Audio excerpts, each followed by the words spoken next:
এজন্য সবাই খামোশ হয়ে যান। আলহামদুলিল্লাহ আলহামদুলিল্লাহি নাহমাদুহু ওয়া নুসাল্লি আলা রাসূলিহিল কারীম।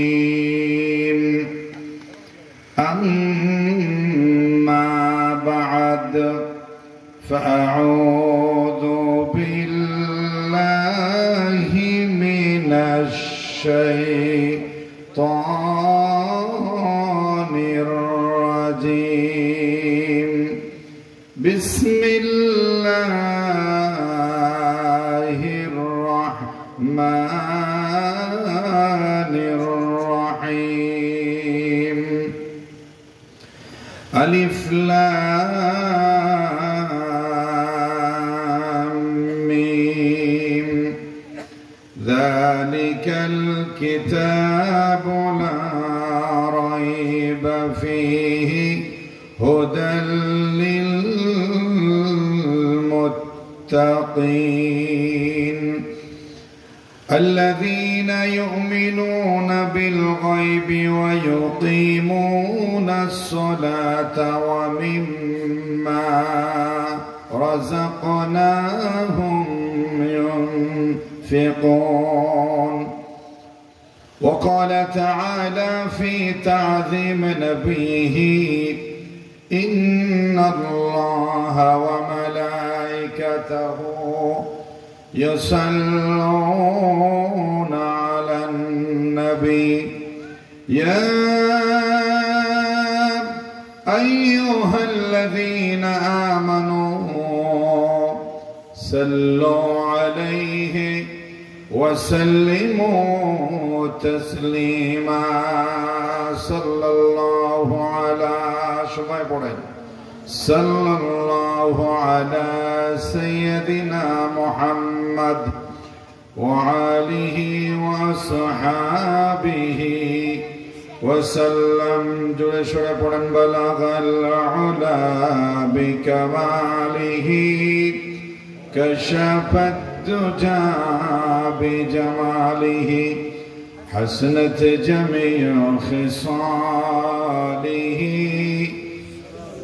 صلوا عليه وآله.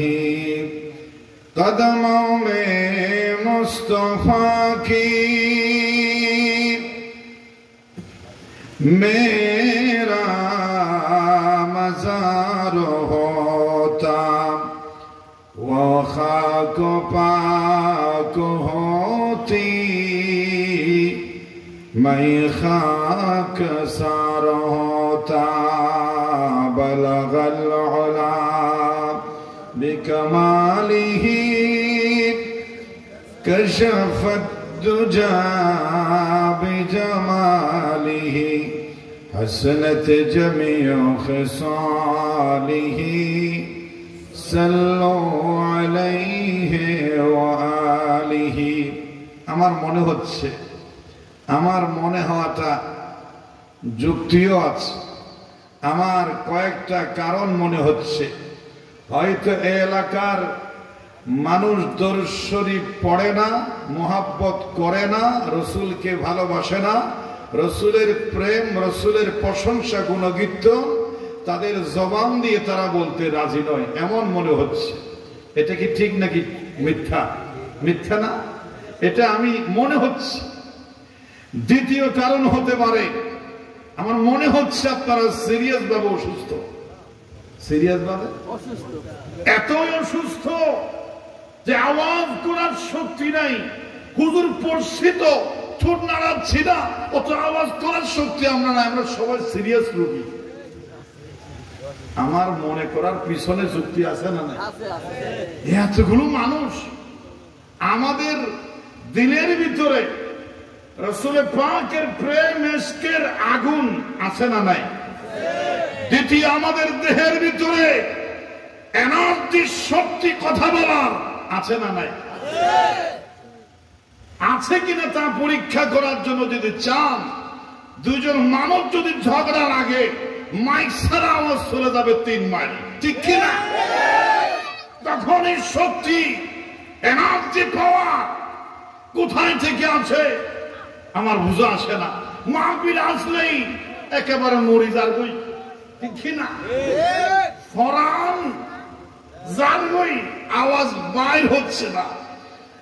আমি এজন্য প্রমাণ স্বরূপ, আমি পরীক্ষা স্বরূপ ডাইরেক্ট আল্লাহর শ্রেষ্ঠ কালিমা, শ্রেষ্ঠ একটি কালিমা আছে, যেই কালিমার উপর আর কোন কালিমা, এটা হচ্ছে লা ইলাহা ইল্লাল্লাহু মুহাম্মাদুর রাসূলুল্লাহ সাল্লাল্লাহু আলাইহি। দরুদ শরীফ পড়াতে চাইলে অনেকে বলে হুজুর আমরা এত দরুদ শরীফ নামাজের ভিতরে বাদে আর পড়ার টাইম নেই, আমরা এত বেশি পড়তে পারবো না। তখন সুন্নিরা বলে দরুদ শরীফ পড়তে চায় না, ওরা ওয়াহাবি, ঠিক না? তো সেই ওয়াহাবি সুন্নির ফেরকায় প্রশ্ন আসে, কিন্তু কালেমা তাজ্জিবা দিল দিয়ে মোহাব্বত করে পড়ার পিছনে কোন ফতোয়া পৃথিবীতে আছে না? সেই কালিমা মোহাব্বতে আওয়াজ খুলে শক্তি, এনার্জি, মোহাব্বত, আল্লাহর প্রেম ভালোবাসা আছে কিনা একটু সামান্য কষ্ট করে সবাই মোহাব্বত করে পড়েন। লা ইলাহা ইল্লাল্লাহ, লা ইলাহা ইল্লাল্লাহ, লা ইলাহা ইল্লাল্লাহ,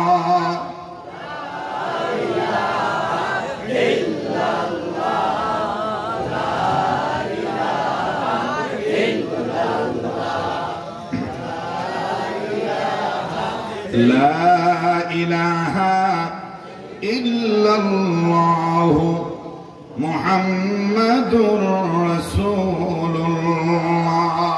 সবাই বলেন সাল্লাল্লাহু আলাইহি। ওয়াজ করা এখন কঠিন বিষয় পরিণত হয়েছে।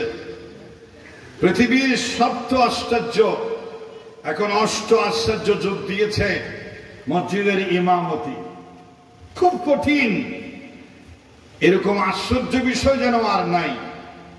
এজন্য অনেকে বলে যার নাই কোনো গতি সে করে ইমামতি। ওয়াজ যদি গরম হয় বলে এটা ওই দল করে, আসতে হলে বলে ওটা সুফিবাদ করে, মোটা হলে বলে খাইরে ডুলাই গেছে, ঠিক না? শুকনা হলে বলে লেখাপড়া করে হুজুর বানায় লাভ কি, এরকম চিকনা চাকনা থাকে, বাতাসে বয়ারে ঢুলে পড়ে যায়। এজন্য হুজুর হলে খাবার পায় না, দেখো না হুজুর কিরকম চিকন, ঠিক না? মোটা হলে বলে আমাদের খাবার কে কিরকম আছে দেখ, ডুলে গেছে, ঠিক না? জোরে হাঁটলে বলে হুজুরের ধান্দা আছে বাংলার ফকট থেকে টাকা ইনকাম করবে, দেখো টাকার জন্য দৌড়তেছে কিভাবে, ডানে বামে তাকায় না, টাকার পিছনে দৌড়ায় হুজুর। আর আস্তে হাঁটলে বলে কোথায় দাওয়াত খেয়েছে আল্লাহ জানে, এমন লুট হয়ে যে হাঁটতে পারতেছে না, ঠিক না? আওয়াজ বড় করলে বলে হুজুর চেতে উঠছে, আর আস্তে করলে বলে হুজুরের শক্তি নেই, লেমন টিজ মার খা, খাবার খেতে পারে না তো হুজুর যা করে তা দোষ, ঠিক না? সুদের বিরুদ্ধে ওয়াজ করলে বলে কে জানি হুজুরকে বলে দিয়েছে এখানে সুদপুর বেশি, এখানে সুদপুরে বাঁচতে, ঠিক না? আবার ঘুষের বিরুদ্ধে বললে এলাকার একমাত্র ঘুষের অফিসার আমি, হুজুরকে কে জানি চিনতে দিয়েছে, গুঠা মেরেছে আমার বিরুদ্ধে কথা বলার জন্য, আগামী বছর মাহফিল কেমনে হয় দেখবো, ঠিক না? পর্দার বিরুদ্ধে যদি কথা বলি তখন বলে আমার স্ত্রী যে এনজিওতে চাকরি করে চুল ফলে যায়, সুন্দর করে শাড়ি পরে তার পেলুস বলে বেপরদাহীন ভাবে সেরকম ভাবে উদম্য হয়ে যায়। আমার বউ যে গার্মেন্টস ফ্যাক্টরিতে যে এনজিও চাকরি করে যে আমার বউ ফুড়াই করে যায়, হুজুরকে কে বলে দিয়েছে? দুনি ওয়াজ বেপরদার বিরুদ্ধে শুরু হলো কেন, আগামী বছর মাহফিল কেমনে হয় দেখবো, ঠিক না? টেন্ডারবাজ, চাঁদাবাজ, দুর্নীতিবাদের বিরুদ্ধে বললে তখন বলে হুজুরকে বলে দিয়েছে এলাকার টেন্ডারবাজ আমি, আগামী বছর মাহফিল 146 তাড়াতাড়ি হবে, ঠিক কিনা? আমরা পড়েছি যত বিপদে, ঠিক কিনা? এই বিপদ থেকে আমি কি বের হতে পারি? আমার কথা বলার স্বাধীনতা আছে? হাত তুলে বলেন স্বাধীনতা আছে কিনা?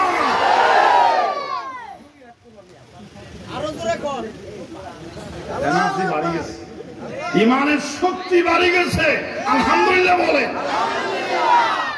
আজকে ওয়াজ হবে একেবারে নির্দলীয় ওয়াজ, কালিমায়ে তাইয়্যিবা লা ইলাহা ইল্লাল্লাহ। এই বিষয়ে ওয়াজ হলে কোনো সমস্যা নাই। আমি সেভাবে ওয়াজ করতে পারি, একেবারে সবাই বলবে যে এরকম হুজুর কোথায় থেকে আসলো, কারো কোনো মনে কষ্ট দেয় না, সবাই খুশি।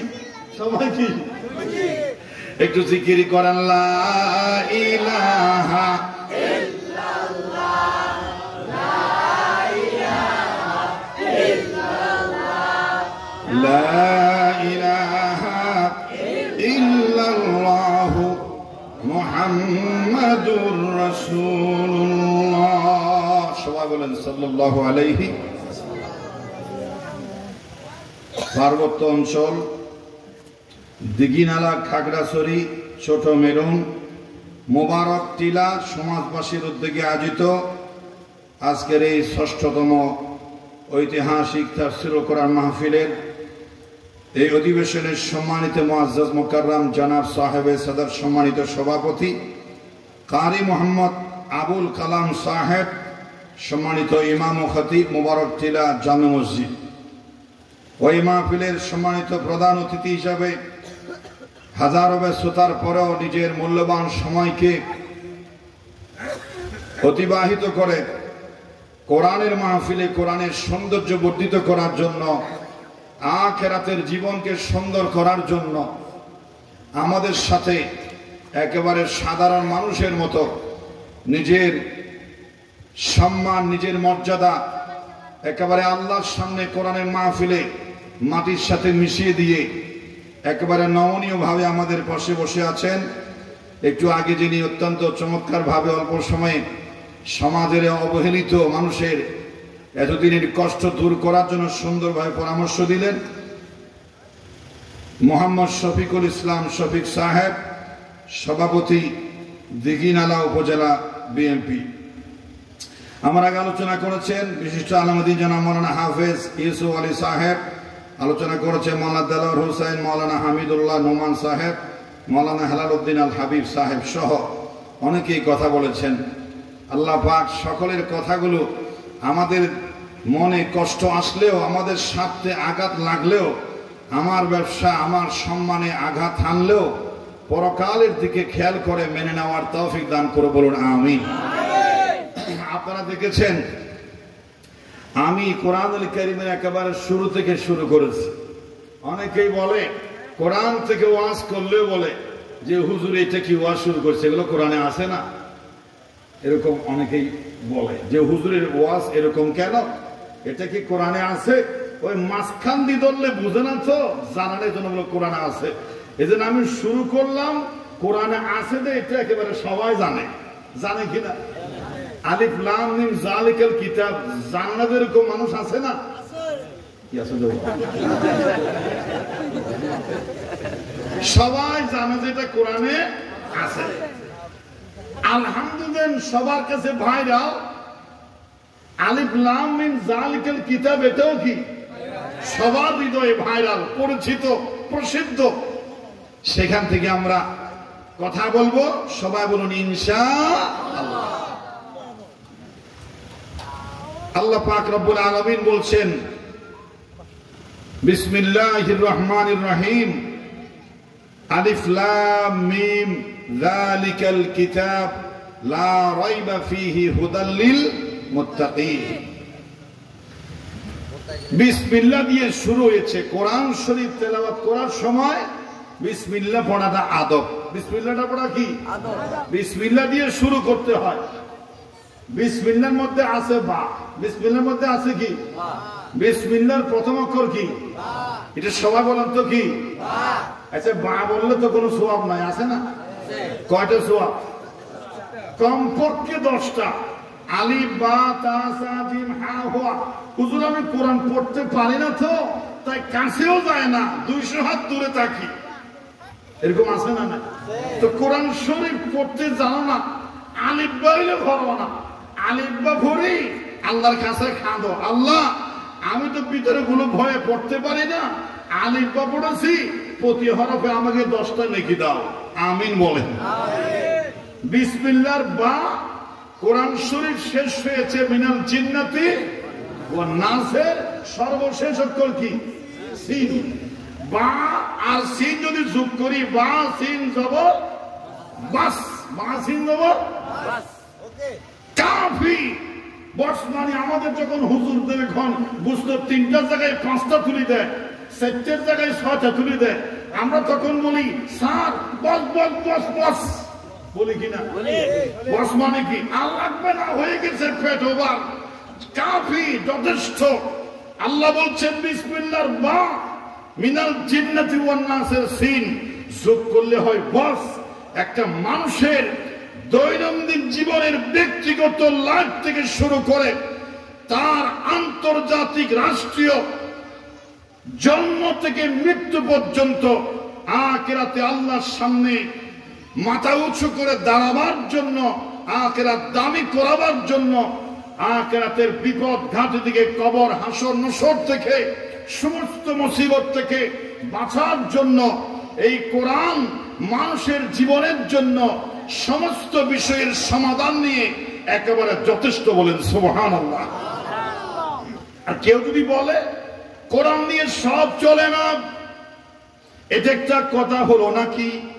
কোরআন দিয়ে আমার ব্যবসা চললে ব্যবসার লাল বাতি জ্বলবে, কোরআন দিয়ে যদি আমার রাষ্ট্র চলে রাষ্ট্রের লাল বাতি জ্বলবে, কোরআন দিয়ে যদি আমার পলিটিক্যাল লাইফ চলে পলিটিক্যাল লাইফে লাল বাতি জ্বলবে, কোরআন দিয়ে যদি আমার কৃষিক্ষেত্র চলে, আপনারা যে চাষ করেন, যে খেতি করেন, ওটা যদি ইসলামের আইনায় আনে, ওই খেতির 12টা বাজবে। তাহলে সব ক্ষেত্রে ইসলাম ঢুকে লাভ কি? এমন যদি কেউ মনে করে, তাহলে সেই ইসলামকে পরিপূর্ণ কোরআনকে যথেষ্ট কাফি মনে করলো না।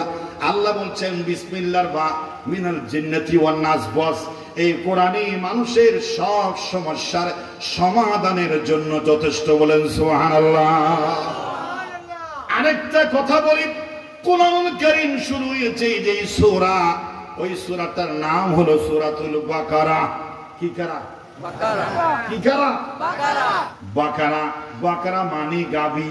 বকরা মানে গাবি। তো গাবি কি মানুষ নাকি পশু? শিক্ষিত নাকি অশিক্ষিত? বিবেক আছে নাকি বিবেক নাই? গরু বিবেক আছে? অর্থাৎ যাকে পশু বলা হয়, হাই না পশু যাকে বলা হয়, কোরআনুল কারীমের শুরু হলো বাকারা দিয়া, আর শেষ হলো, শেষ সূরার নাম হলো সূরাতুন নাস। নাম কি? কুল আউযু বিরাব্বিন নাস মালিকিন নাস। এই সূরার নাম হলো সূরাতুন নাস। আর নাস মানে হলো মানুষ। নাস মানে কি? মানুষ।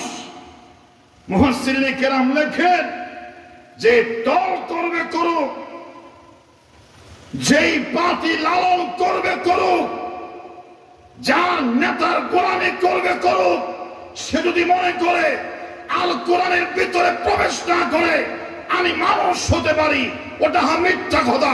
কোরআনে না আসলে সত্যিকার মানুষ হওয়া যায় না, ঠিক কিনা?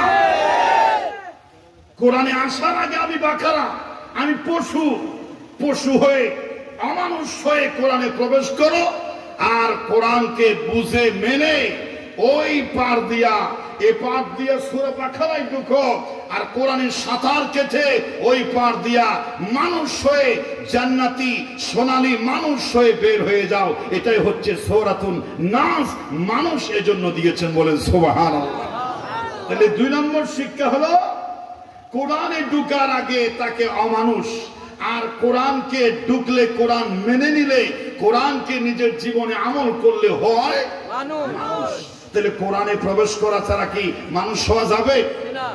আল্লাহ পাক বলেছেন প্রথমে আলিফ লাম মিম যালিকাল কিতাবু লা রাইবা ফীহি হুদাল লিল মুত্তাকিন। কোরআনের শুরুতে আছে না নাই? আলিফ লাম মিম। পৃথিবীতে এই হরফে মুকাত্তাতের অর্থ ১৫০০ বছর হয়ে গেছে, এখনো কোন বিজ্ঞানী, কোন গবেষক, কোন ডক্টরেট ডিগ্রি, কোন এমফিল গবেষক, কোন বিসিএস ডিগ্রিওয়ালা আলিফ লাম মিমের অর্থ করতে পারে? কিয়ামত পর্যন্ত পারবে? এখানে আল্লাহ অক্ষম করে দিলেন বান্দাকে, আমি যা পারি, আমি স্রষ্টা, তোমরা সৃষ্টি, আমার ওভারটেক করে তোমরা আমার জ্ঞান যদি আমি না দিই, তোমাদের একটা বিষয়ের জ্ঞান অর্জন করা সম্ভব নয়। চ্যালেঞ্জ করেছি, আলিফ লামের অর্থ খোঁজার জন্য গোষ্ঠী শ্রদ্ধা লেগে যাও, তোমাদের পাওয়ার দেখতে চাই আমি। আলিফ লামের অর্থ বের করা ১৫০০ বছর হয়েছে, এখনো পারে নাই, কিয়ামত পর্যন্ত পারবে? এটাই হচ্ছে আমরা অসহায়। আমরা কি অসহায়? আল্লাহ পরে বলছেন যালিকাল কিতাব, যে কিতাব থেকে ওয়াজ করা হবে সেই কিতাব সম্পর্কে আগে আল্লাহ পাক ইশারা দিচ্ছেন। অনেকেই বলে কোরআনে আছেই বলে কি মানতে হবে নাকি? সব কথা কি বিশ্বাসযোগ্য নাকি? সব কথা মানুষের মঙ্গলদায়ক নাকি? সব কথা কি মানলে দুনিয়া চলবে? সব কথা মানা যায় নাকি? কোরআনকে যেখানে সেখানে ঢুকায়ও না। কোরআন আমাদের সব সমস্যার সমাধান দিতে পারে না। আর কোরআনের ভিতরে সবগুলো সঠিক তার কি প্রমাণ আছে? সব কথার জবাব আল্লাহ দিলেন। যালিকাল কিতাব, যেই কিতাবটা তোমাদের মাঝে দিলাম, এটা এমন একটা কিতাব লা রাইবা ফি, যেখানে কোনো সংশয় সন্দেহ নাই। সুবহানাল্লাহ। পৃথিবীর সকল গ্রন্থকার ভূমিকার মধ্যে বলি, আমি অসংখ্য ডিগ্রি নিয়েছি, আমার অসংখ্য বছরের দিন রাত পরিশ্রম একটি ছোট্ট বই আমি লিখেছি।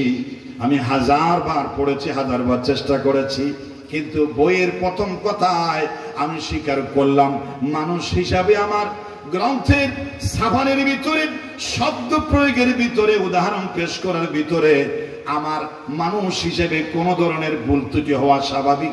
আমার ভুল থাকতে পারে, আমি ভুলের ঊর্ধ্বে না। আমি ভুলের ঊর্ধ্বে না। আমার বইয়ের ভিতরে, গ্রন্থের ভিতরে যদি কোনো কেউ ভুল পাও আর আমাকে টেলিফোন করে বলো, আমি মারে বোনের গালালি করবো না, মারে বোনের গালাগালি করবো না, আমি আপনাকে তিরস্কার করবো না, বরং কেউ যদি আমাকে আমার গ্রন্থের ভুল ধরিয়ে দেয়, আমি তাকে 1000 ধন্যবাদ দিয়ে আগামী ছাপানোর মধ্যে আমি সঠিক করে দেওয়ার চেষ্টা করব এবং আপনার কাছে চিরকৃতজ্ঞ থাকব। নিজের ভুলটা স্বীকার, দুর্বলতা স্বীকার করে নিলেন। আমার বইয়ে ভুল থাকতে পারে, পৃথিবীর সব বইয়ের ভূমিকা আমার ভুল থাকতে পারে। একমাত্র কিতাব লাউহে মাহফুজ থেকে পাঠানো আল্লাহর সর্বশ্রেষ্ঠ সর্বশেষ আসমানি কিতাব, মহাবিশ্বের মহাবিস্ময়কর কিতাব কোরআনে মাজিদ, ফুরকানে হামিদের ভূমিকার মধ্যে আল্লাহ গোটা পৃথিবীর মানুষকে ছেলে ছুড়ে দিলেন। পৃথিবীর সব বই গ্রন্থকার তার বইয়ের ভিতরে ভুল থাকতে পারে স্বীকার করলেও আমার এই গ্রন্থের শুরু থেকে শেষ পর্যন্ত বিন্দুমাত্র ভুলের সম্ভাবনা থাকবে না। সম্পূর্ণ ভুল থেকে অনেক ঊর্ধ্ব থাকবে আমার কিতাব। বলেন সুবহানাল্লাহ। এটা কোরআনের শুরুতে আছে না নাই? আমরা বললাম আল্লাহ ঠিক আছে, মেনে নিলাম। প্রথমে আমাদেরকে একটা থাপ্পড় দিয়েছ, দুর্বলতার থাপ্পড়, হরফে মুকাদ্দাত দিয়া আমাদের মুখ বন্ধ করে দিয়েছেন। দ্বিতীয়বার আপনার কিতাবে কোনো ভুল নাই বলে ছেলে ছুড়ে দিয়েছেন। এত দামি কিতাব আপনি আমাদের জন্য পাঠিয়েছেন, আমরা কারা এই কিতাব থেকে উপকার পাবো? আমাদের কেমন হওয়া লাগবে? অনেকে বলে বক্তার ওয়াজ ঠিক নাই, ওয়াজে যাব না। আজকাল বক্তলের ওয়াজ হলো আগামাতা নাই, এতলে ওয়াজ শুনে আরো মজা নাও ভাই। মূলের ওয়াজ ঠিক নাই, মূলের ওয়াজ তো তোমার ঠিক আছে শুনি খানা নদে দেই সময় শুধু নয় না, ঠিক কিনা বলা খানা খানার গন্ধ, বিরিয়ানির খুশবু নাকত না পৌঁছে দেয়, খাওয়ার পাগল, পেটুক, রাক্ষসী, দুনিয়াদার আর ৭০ পাগল, খাওয়ার পাগল, কোরআনের মাহফিলে জায়গা হয় নাই, ঠিক কিনা? যারা এসেছি সবাই কোরআনের পাগল, ঠিক কিনা? পরিষ্কার হয়ে গেছে এতদিন মানুষ বুঝতে পারে নাই কারা খানার পাগল, কারা ধর্মের কোরআনের পাগল। এই বছর পরিষ্কার হয়ে গেল কারা আল্লাহর পাগল, কারা কোরআনের পাগল, আর কারা বিরিয়ানির পাগল, ঠিক কিনা? পরিষ্কার ওইয়ে নাকি নময় এটা ক্যামেরা করা ঘুরিব না, বুঝা গিয়ে নেওয়া যায়। খুশি লাগেন না? আমরা কি খাবার পাগল নাকি আল্লাহর পাগল? দু হাত তুলে দেখেন আমরা কিসের পাগল? আসল মানুষ পাগল। ক্ষমলে অসুবিধা, যত কম তত গম। কবিতা মিলার হলো তো হলো কোনো মজা, যত তত কি গম, যত উল্টা ভুল্টা হলো যত বেশ তত কি শেষ। শেষ হওয়ার দরকার নাই। যারা ভাই উনি আসল গোলা ভাই দি আলহামদুলিল্লাহ বলেন। আমরা বললাম আল্লাহ এত দামি কিতাব, আপনি দামি কোরআন দামি, সবাই কি কোরআনের ওয়াজ শুনবে? সবাই কি কোরআন থেকে উপকার পাবে? নাকি দর্শক মানুষদের থেকেও কোনো গুণাগুণ লাগবে? কারা এই কোরআন থেকে ফায়দা পাবে?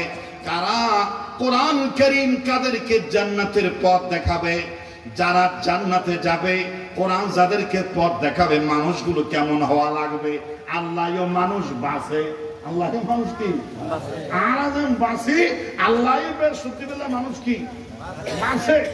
লাড়ার ফেড়া না ব্যস্ত বাঁচি বাঁচি আল্লাহ বলাই বোঝে আলহামদুলিল্লাহ। তো কোরআন কাদেরকে পথ দেখাবে? আল্লাহ পাক বলেছেন যালিকাল কিতাবু লা রাইবা ফীহি হুদাল লিল মুত্তাকিন। কোরআন হেদায়েত দেবে যারা মুত্তাকি, যারা পরহেজগার, যাদের হৃদয়ের ভিতরে আল্লাহর ভয় আছে, বলেন সুবহানাল্লাহ। যাদের দিলের ভিতরে আল্লাহর ভয় আছে তারা মুত্তাকি। মুত্তাকিদেরকেই কোরআন ভাগ্য পরিবর্তন করবে। কোরআনের কথা মজা লাগবে, কোরআনকে পজিটিভ লাগবে, কোরআনকে স্বাদ লাগবে, টেস্ট লাগবে।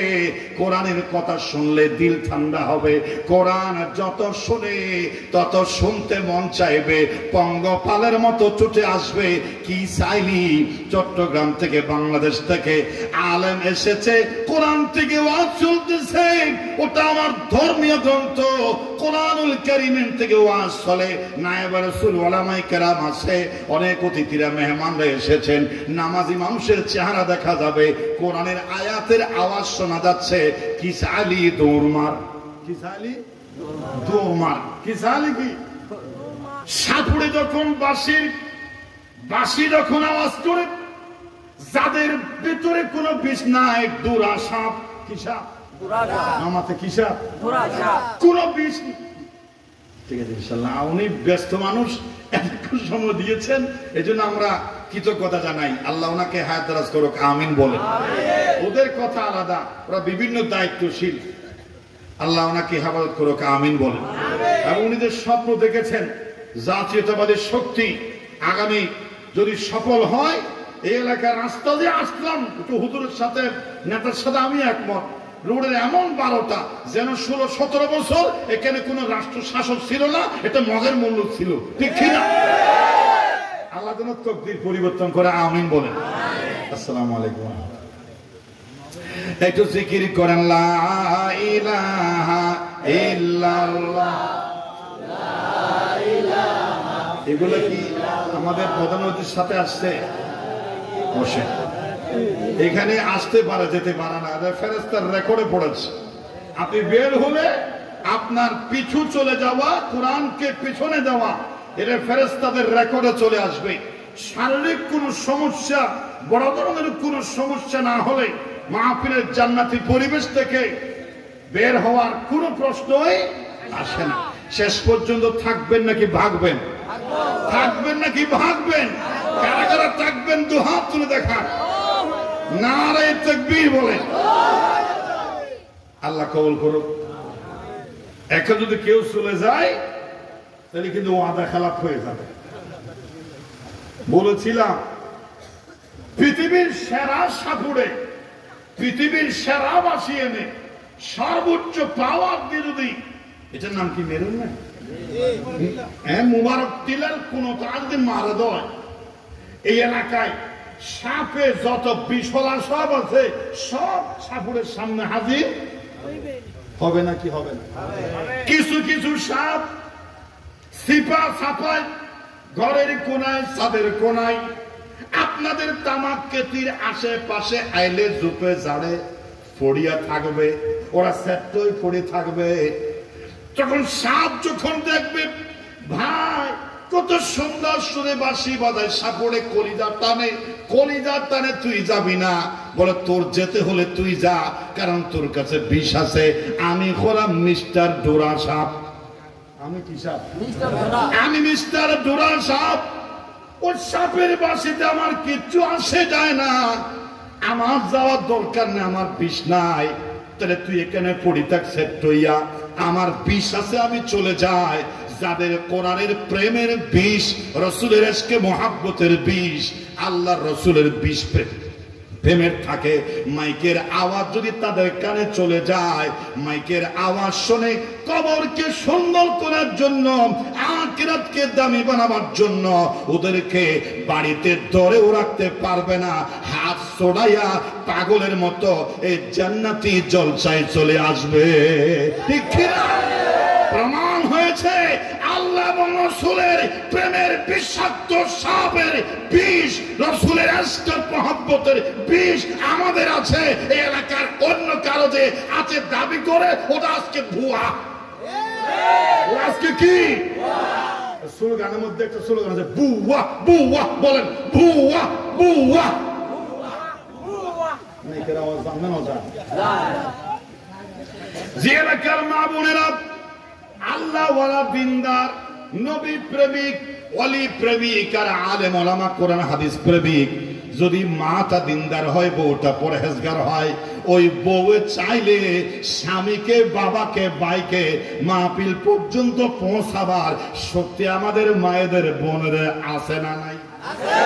ক্ষমতা আর বেশি নাকি আর মা বোনের করে বেশি? আমার ঘরে আমি মেম্বার, আমার বউ চেয়ারম্যান। আমার ঘরের আমি মেম্বার, আপনার ঘরের আপনি মেম্বার, আপনার বউ চেয়ারম্যান। চেয়ারম্যানের ক্ষমতা বেশি নাকি মেম্বার?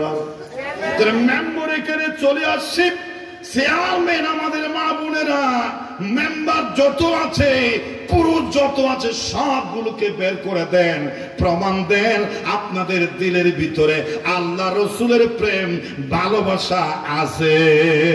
ঠিক কিনা? মাহফিলে বেশি হয় সেই এলাকায়, যে এলাকার মা বোনেরা দিনদার হয়। ঠিক কিনা? আর যে এলাকার মা বোনেদের নামাজ নাই, পর্দা নাই, আল্লাহ রসুল নাই, মাহফিলের দিন তারা স্ত্রী, সন্তান, স্বামী, বাইরে আর সবটা গেলে নিজেও বরবাদ যায়, পুরুষকেও বরবাদ দেয়। ঠিক কিনা? ইজ্জত সম্মান চাইলে ফাটাই দেবে। মা বোনের তো যদি ইজ্জত সম্মান থাকে, আল্লাহ রসুলের মোহাব্বত থাকে, পার করে তো আর হতগুণ রসুলের মোহাব্বতের মলফাসা যে সায়ুন। ঠিক কিনা? আল্লাহ বলেছেন হুদাল্লিল মুত্তাকিন, এই হেদায়েতের পথ দেখাবে যাদের দিলের ভিতরে আল্লাহর ভয় আছে, অর্থাৎ আল্লাহর মোহাব্বতের ভয়ের বিষ আছে। ওরা এই কোরআনের পথ দেখাবে, ওরা চলে আসবে। যদি বলেন সুবহানাল্লাহ। ওয়াজ লাইনত আছে নাকি বেলাইনে গেছে? আমরা বললাম আল্লাহ, আপনি বলছেন মুত্তাকিদের পথ দেখাবে কোরআন। এখন আপনি বলে দিলেন মুত্তাকি কারা? মুত্তাকি চেনার জন্য কোন চিহ্ন, আলামত, কোন কোয়ালিটি আছে কিনা? আল্লাহ বলছেন আমি নিজে এখানে 5টা মুত্তাকির বৈশিষ্ট্য বলে দেব। ওই গুণ যাদের আছে তারা মুত্তাকি, আর ওই গুণওয়ালা মানুষকে কোরআন জান্নাতের পথ দেখাবে। বলেন সুবহানাল্লাহ। কোরআনেও মানুষ বাঁচে, কোরআনীয় মানুষ কি কোরআনে বাসে মানে আল্লাহ বাসে, যারে তারে জান্নাতের পথ ন দেখায়, বাসি বাসি দেখা দিই কে আষ্টুয়ান ব্যস্ত দেন আছে, সাতটান দুজকও আছে না নাই? বেগুন বিরিয়ানি খাবান যদি ফেরি গলায় দে দুজক ফোন দেবে নমাতে গা দুজক যা ঘুরিব না ঘুরিব বানাই যাতে জায়গাটাতে মানুষ যাইব। তাহলে কোরআনেও মানুষ বাসে হতে চাই চাই আষ্টুয়ান ফোলাফান লইন দে সাতটা দুজক ইতারা ফরিতর গো ইতারা সার খোয়াল ফুরা খোয়াল আয় কি করতাম আয় তো হরি হারার হারা জান্নাতের পথ দায়ুন আল্লাহ হয়তো খুদল্লি মুত্তাকিন মুত্তাকিদের পথ দেখাবে। এখন মুত্তাকির বৈশিষ্ট্য কয়টা? পাঁচটা। তাহলে শুনেন কোরআনুল কারীমের ভিতরে আল্লাহ পাক রব্বুল আলামিন মুত্তাকির পাঁচটা বৈশিষ্ট্য দেখিয়েছেন। পাঁচ সংখ্যার আলাদা একটা মর্যাদা আছে, পাঁচ সংখ্যার আলাদা একটা সম্মান আছে, পাঁচ সংখ্যার ইসলামে আলাদা একটা ব্যবহার আছে। পাঁচ শুধু মুত্তাকির বৈশিষ্ট্যের বেলায় নয়, দিনে নামাজও কয়ক্ত, হাতের আঙ্গুল কয়টা, কার কার হাতে আঙ্গুল পাঁচটা দেখান।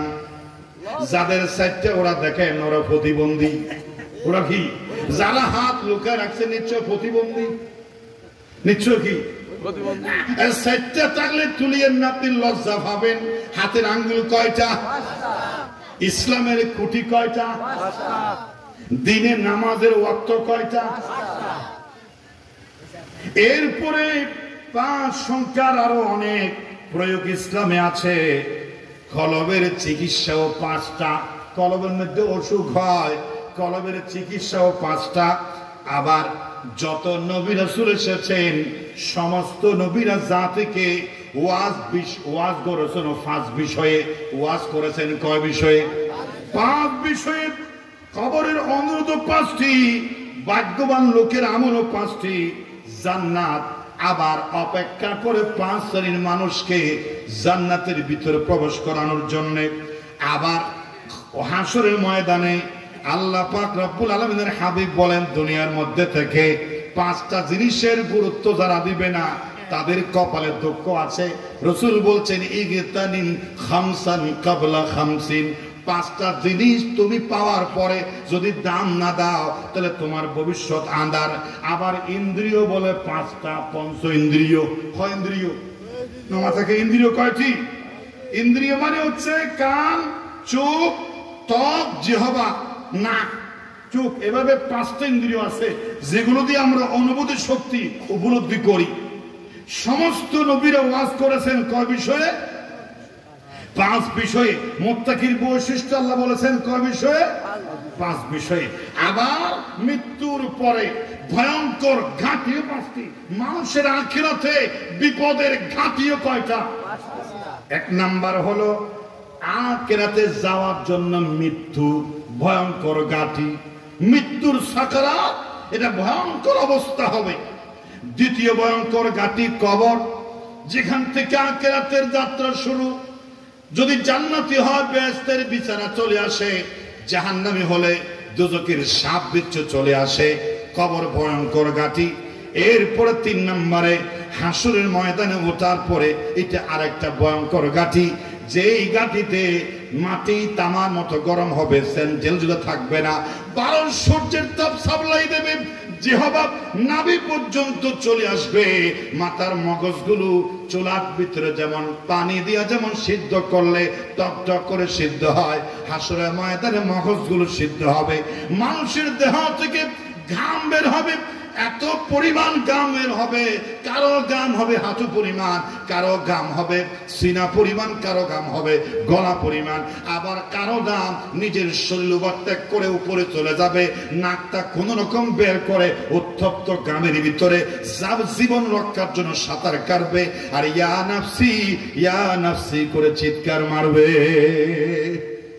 আদম থেকে ঈসা নবী বলবেন সবাই নফসি নফসি, উম্মতি উম্মতি বলবেন নবী। হাসরের ময়দান আশিকি বিনে কে বুঝিবা দয়াল নবীর শান। ত্রিভুবনের রহমত নবী কোরআনে প্রমাণ, আশিক বিনে কে বুঝিবে দয়াল নবীর শান। 3 নম্বর ভয়ঙ্কর ঘাঁটি হলো 4 নম্বর, 3 নম্বর হলো হাসরের ময়দান। আবার হাসরের ময়দানের এই একটা ঘাঁটি আরো ভয়ঙ্কর, সেটা হলো মিজান, যেখানে আপনাকে মিজানের সওয়াব গুনাহ মাপা হবে, সেটা আরো ভয়ঙ্কর ঘাঁটি। রাসূল পাক সাল্লাল্লাহু আলাইহি ওয়াসাল্লাম থেকে সাহাবা আমাদের মা আয়েশা রাদিয়াল্লাহু তাআলা জিজ্ঞেস করেছেন, হাসরের ময়দানে সবচেয়ে বিপদ ঘাঁটি হবে কোনটা? বলে পুলসিরাতের পার, এরপরে হাউজে কাউসারের মালিকেরা সেই সেন্টারে, এবং যখন মিজানের পাল্লার এই 3টা জায়গা হবে ভয়ঙ্কর, সেখানে হাউজে কাউসারের জন্য মানুষ হাহাকার করবে, পুরো শরীরে 1 ফোঁটা পানি থাকবে না। হাউজে কাউসার পানির জন্য লাইন ধরবে ঘন্টার পর ঘন্টা, 1 ফোঁটা পানির জন্য সেখানে ভয়ঙ্কর ঘাঁটি হবে। রাসূল পাক সাল্লাল্লাহু আলাইহি ওয়াসাল্লাম বলেছেন, ইয়া রাসূলুল্লাহ, হযরত আয়েশা বলেন, আপনাকে উম্মতরা যখন পাগলের মতো বিপদ থেকে বাঁচার জন্য খুঁজবে, আপনাকে কোথায় পাবে? আপনার পাওয়ার ঠিকানা হবে কোথায়? রাসূল বলেছেন, যে বিপদ 3টা ঘাঁটি ভয়ঙ্কর ঘাঁটি, ওই 3 ঘাঁটিতে আমি দয়াল নবীকে পাবে। বলেন সুবহানাল্লাহ। হযরত আয়েশা বলে, ইয়া রাসূলুল্লাহ, আপনি মানুষ তো একজন, থাকবেন 3টা জায়গায় কেমনে? আপনি যদি হাউজে কাউসারের পাশে দাঁড়ান, সেখানে আপনার উম্মতদেরকে বেছে বেছে পানি পান করাবেন, মিজানের পাশা গঠন করে যাবে। আপনি মিজানের পাল্লা যখন মাপা হবে, আপনার উম্মতের যখন গুনাহ বেশি হবে, সওয়াব কম হবে, আপনি সুপারিশ করার জন্য উপস্থিত থাকবেন। আপনি নিজের ক্ষমতা বলে আপনার উম্মতদেরকে নেকের পাল্লা ভারী করে জান্নাতে দিবেন। কিন্তু আপনি যখন মিজানের পাশে থাকবেন না, যখন হাউজে কাউসারের পাশে থাকবেন, মিজানের পাল্লার পাশে আপনার উম্মত আটকে যাবে। অথবা যদি আপনি মিজানের পাল্লার পাশে থাকেন, পুলসিরাতের পরে চুলের চাইতেও চিকন, কুড়ির চাইতেও দাঁড়, 30,000 বছরের পুলসিরাত আমার উম্মতরা পার হতে পারবে না। আমি পুলসিরাতের পারে দাঁড়িয়ে থাকবো, আর আমার উম্মতদেরকে আমি নিজ হাতে ধরে ধরে পুলসিরাত পার করে জান্নাতে পৌঁছে দেওয়ার দায়িত্ব নেব। বলেন সুবহানাল্লাহ। সে রাসূল আমরা চাই নাকি চাই না? চাই নাকি চাই? হাত তুলেন, বলেন ইয়া রাসূলুল্লাহ, আপনাকে আমাদের লাগবে। লাগিলে দরশুর দরকার আছে না নাই? সুন্নাত পড়ার দরকার আছে না নাই? একজনে ফরজ পড়ি করে যাবে, ফরজ পড়ে কোথায় চলে যাচ্ছে? আমি আরেকটু বুঝাই বলি, একজন মুরিদ তার পীর সাহেবের কাছে এসে আল্লাহকে দেখতে চায়। কাকে দেখতে চায়? যে আল্লাহকে দেখে এত সহজ না। হুজুর আমি দেখতে চাই, আমি আল্লাহকে ভালোবাসি, আল্লাহকে দেখতে চাই, আল্লাহর কথা শুনতে চাই। মুরিদ পীর সাহেব বলছে পারবি না, তোর সেই ক্ষমতা নাই। মুরিদ বলে আপনি আমাকে সবক দেন, জীবনের বিনিময় হলো ওই আমলটা করব, কারণ আমি আল্লাহকে এক নজর দেখতে অথবা তার কথা শুনতে চাই। হুজুর তখন তাকে বললেন, যাও এশারের নামাজ আজকে না পড়িয়া ঘুমে যাইবা। এশারের নামাজ না পড়িয়ে কি যাইবা? ঘুমে যাইবা। এশারের নামাজ না পড়ে ঘুমাই যাইবা। হুজুর বলছেন এটা কি কথা? বলে কোনো কথা নাই, আমি যেরকম বলি সেরকম শোনো। যদি আল্লাহকে দেখতে চাও, যদি আল্লাহকে দেখতে চাও, পীরের বাইরে কথা বলা যাবে নাকি? আপনার থেকে বেশি বুঝে, এজন্য আপনার এই সবক দিল। হুজুর চলে গেছে মুরিদ বাড়িতে গিয়ে বিছানায় শুয়ে পড়লে, সারা নামাজ পড়ে নাই। হুজুর বলেছে না পড়লে আল্লাহকে দেখা যাবে। এপাশ ওপাশ করে কিন্তু বিছানায় ঘুম আসে না। বিছানায় ঘুম আসে না। অদাদা অজেরা বিছানায় উপবাস করো কেন? নামাজ পড়ছো কি? নাতি নামাজ পড়ি নাই। এই জন্য এপাশ ওপাশ করি, আমার চোখের পাতায় ঘুম আসে না। আল্লাহর ফরজ বিধান নামাজ আমার প্রাপ্ত বয়স্ক হওয়ার পর থেকে ছাড়ি নাই। আজকে এশারের নামাজ 4 রাকাত না পড়ে আমার চোখের পাতায় ঘুম আসে না। আল্লাহকে না দেখিলাম, কিন্তু আল্লাহর ফরজ বিধান এশারের 4 রাকাত নামাজ না পড়ে আমি ঘুমাইতে পারবো না। বলেন সুবহানাল্লাহ। এরকম প্রেম কিছু মানুষের আছে না নাই? ওদের নামাজ না পড়লে ঘুম আসে না, আর আমার না পড়লে কোথায় ঘুম আসে? ওদের নামাজ কেন পড়া ঘুম আসে? বুঝি নামাজ চলে বলে ঘুমানো ছিল বই ওরে নামাজ চান হচ্ছে না, কত উঁচু বানাইম রুখুজতে দিম এন ঘুমাইয়ের নামাজ চান হচ্ছে তো ঘুমান যায় বই হতুন আসে না নাই?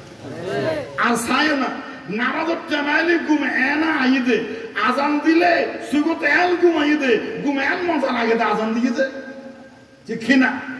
এত ঘুমাই আজান দিলে কোথায় ঘুমাই, এরকম আছে না? আল্লাহ হেফাজত করুক, আমিন বল। আল্লাহরে না দেখলে না দেখবো, কিন্তু এশারের 4 রাকাত নামাজের যদি কবরে হাসরে আল্লাহ জিজ্ঞেস করে কেমনে তুই নামাজ না পড়ে ঘুমাইলি, আল্লাহরে কি জবাব দেব? জবাব দিতে পারবো না। আল্লাহকে না দেখলে না দেখবো, কিন্তু এশারের 4 রাকাত নামাজ না পড়ে আমার পাতায় ঘুম আসবে না। এটাকে বলে ঈমানি জজবা। বলেন সুবহানাল্লাহ।